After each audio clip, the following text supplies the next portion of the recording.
Hi guys, welcome back to my YouTube channel. അപ്പോൾ നിങ്ങൾ ആലോചിക്കുന്നുണ്ടാവും ഞാൻ എങ്ങോട്ടേക്ക് പോകുന്നതെന്ന്. അതെ, ഇന്ന് നമ്മുടെ പള്ളിയിലെ പാരിഷ് ഡേ ആണ്. അപ്പം ഞാൻ ഭയങ്കര എക്സൈറ്റഡ് ആണ്. കാരണം ഇന്ന് ഞാനും റോണിയും ഒരു ഡാൻസ് പ്രോഗ്രാം ചെയ്യുന്നുണ്ട്. അപ്പോൾ ഇവിടെയാണ് നമ്മുടെ പാരിഷ് ഡേ നടക്കുന്നത്. അപ്പം ഞങ്ങൾ ആക്ച്വലി കുറച്ച് ലേറ്റായി എന്ന് വിചാരിച്ച് ദീദിയൊക്കെ വിളിച്ച് വന്നാണ്. പക്ഷെ നോക്കിയപ്പോഴോ ആരും എത്തിയിട്ടുണ്ടായിരുന്നില്ല. പിന്നെ നമ്മൾ അവിടെയൊക്കെ കുറച്ച് നേരം ഇരുന്ന് അവരോടൊക്കെ മിണ്ടി കുറച്ച് നേരം ടൈം സ്പെൻഡ് ചെയ്തു. ആക്ച്വലി ഇവിടുത്തെ അറ്റ്മോസ്ഫിയർ നല്ല രസമാട്ടോ, നല്ല ഫ്രണ്ട്ലി ആയിട്ടുള്ള ആൾക്കാരാണ്. ഇവരൊക്കെയാണ് ഇന്നത്തെ ഇവിടെ പരിപാടിയിലെ ചായ കട ഇട്ടിട്ടുണ്ട്. അപ്പം അതിന് വേണ്ടി മെയിൻറ്റെയിൻ ചെയ്യുന്നത് അവരാണ്. ഇതൊക്കെയാണ് നമ്മുടെ ഈ തട്ടുകടയിലുള്ള ഡിഷസ്. ഇവരൊക്കെ നമ്മുടെ യൂത്തിലെ പിള്ളേരും ചേച്ചിമാരും ഒക്കെയാണ്. അപ്പോൾ അവരൊക്കെ അത്യാവശ്യം നല്ല എഫേർട്ട് ഇട്ടിട്ടാണ് ഇത് നന്നായിട്ട് കൊണ്ടുപോകാൻ നോക്കുന്നത്. ഒത്തിരി type of varieties of foods ഉണ്ട്. നമ്മുടെ നാട്ടിൽ കിട്ടുന്ന കട്ടൻ ചായ, പപ്സ്, പിന്നെ പഴംപൊരി, ബോണ്ട, പരിപ്പ് വട, നാരങ്ങ മിഠായി വരെ ഉണ്ട്. അപ്പോൾ ആക്ച്വലി അവർ അത്രത്തോളം എഫേർട്ട് ഇട്ടിട്ടുണ്ട്. പിന്നെ അത്യാവശ്യം നല്ല രീതിയിൽ നാട്ടിലൊരു ആംബിയൻസ് ഒക്കെ കൊണ്ടുവരാനായിട്ട് മേളിൽ അവർ ഓലയൊക്കെ വെച്ചിട്ടാണ് ചെയ്തേക്കുന്നത്. എനിക്ക് എന്തായാലും ഇഷ്ടമായി, നല്ല ഭംഗിയുണ്ടായിരുന്നു. വെറൈറ്റി ആയിട്ടുള്ള ഫുഡ് ഐറ്റംസും ചായയൊക്കെ നമുക്ക് അവിടെ നിന്ന് കിട്ടും. പിന്നെ നമ്മുടെ പരിപാടി പതിയെ സ്റ്റാർട്ട് ചെയ്തു അച്ഛൻ്റെ പ്രസംഗത്തോടെ. പിന്നെ ഓരോരോ പരിപാടികളായിട്ട് ഇങ്ങനെ വന്നുകൊണ്ടിരുന്നു. അപ്പോൾ ഇവരുടെ പരിപാടി നല്ല രസമായിരുന്നു ഈ കുഞ്ഞുങ്ങളുടെ.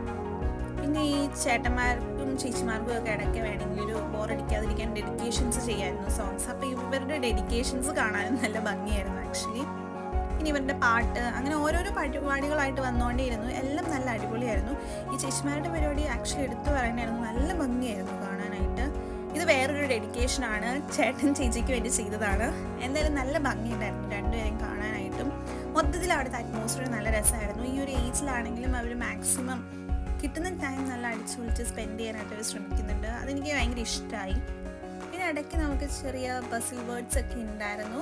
അപ്പോൾ ഓരോ നമ്പേഴ്സ് മാറ്റി കഴിഞ്ഞ് കഴിഞ്ഞാൽ ഒരു ഫീസ് റിവീലാവും. അത് നമ്മുടെ പള്ളിയിലുള്ള ആരുടെയെങ്കിലും ഒക്കെ തന്നെയായിരിക്കും. അവർക്ക് പരിപാടിയൊക്കെ കഴിഞ്ഞപ്പോൾ നമ്മുടെ ചായക്കടയിൽ ബാക്കിയിട്ട് വന്ന വാഴക്കൊല അങ്ങ് ലേലത്തിന് വെച്ചേക്കാന്ന് വിചാരിച്ചു. അപ്പോൾ ഓരോരുത്തർക്കും വന്ന് ലേലം വിളിക്കാം. അപ്പോൾ അത് ആക്ച്വലി കണ്ടിരിക്കാൻ നല്ല ഭംഗിയായിരുന്നു ഇവരുടെ ലേലം വിളിയാണ്.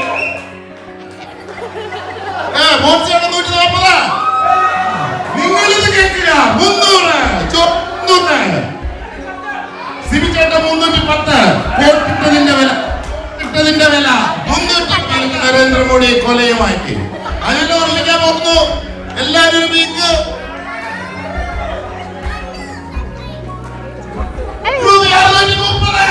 നമ്മുടെ ഈ വാഴക്കൊല പോയത് $700. അതും ആ ചേട്ടനാണ് കൊണ്ടുപോയത്.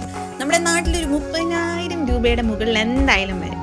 അതിനുശേഷം ലാസ്റ്റ് നമ്മുടെ പിള്ളേരുടെ ഒക്കെ ഒരു കലാശക്കൊട്ട് ഉണ്ടായിരുന്നു. പിള്ളേരുടെ മാത്രമല്ല കേട്ടോ, ചേട്ടന്മാരുടെയും ചേച്ചിമാരുടെയും എല്ലാം ഉണ്ടായിരുന്നു. കുഞ്ഞുങ്ങളോട്ട് വലിയവർ വരെ ഉണ്ടായിരുന്നു. എന്തായാലും അടിപൊളിയായിരുന്നു. ഇതിനുശേഷം ഒരു ഫുഡ് കൗണ്ടർ ഉണ്ടായിരുന്നു. നല്ല ഫുഡായിരുന്നു. നമ്മുടെ ചേട്ടന്മാർ തന്നെ ഉണ്ടാക്കി നല്ല അടിപൊളി ഫുഡായിരുന്നു.